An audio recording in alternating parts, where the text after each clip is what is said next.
Canada's youngest ever Premier, Justin Trudeau, was elected in 2015 on a promise of ending austerity and promoting equality. Canadians from all across this great country sent a clear message tonight. It's time for a change in this country, my friends, a real change. Justin Trudeau was born to sitting Prime Minister Pierre Trudeau in 1971. And his father's legacy, the Canadian Bill of Rights and an open-door policy on immigration, formed cornerstones of his political identity. And although his first career was in teaching, he became an MP in 2008 and led the Liberal Party from 2012. And his premiership did bring change. He launched a national inquiry into missing and murdered Indigenous women and girls in 2016, legalised marijuana in 2018, and introduced an innovative carbon tax on polluters in 2019.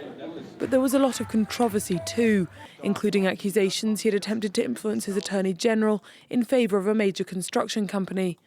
And in 2019, photos emerged of Trudeau in his youth attending parties in blackface, forcing him to admit that he did not know how many times he had done it. He lost his majority in an election later that year, but formed a minority government. He then failed to claw it back in a 2021 snap election, but remained in office. Last year, his party's perceived failure to provide housing and improve the cost of living exposed him to a series of no-confidence votes, which he narrowly survived.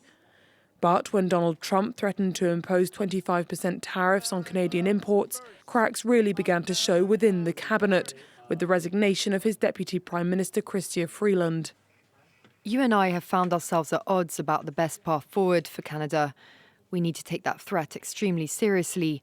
That means keeping our fiscal powder dry today so that we can have the reserves we may need for a coming tariff war. Her insinuation that he was spending Canadian money on costly political gimmicks was just one of the humiliations in his final months in office, as Donald Trump joked that Trudeau was the governor of Canada, which he said could be the 51st state of America. The Liberal Party are scrambling, as recent polls give Pierre Poilievre's Conservatives a 24-point lead, with elections due later this year.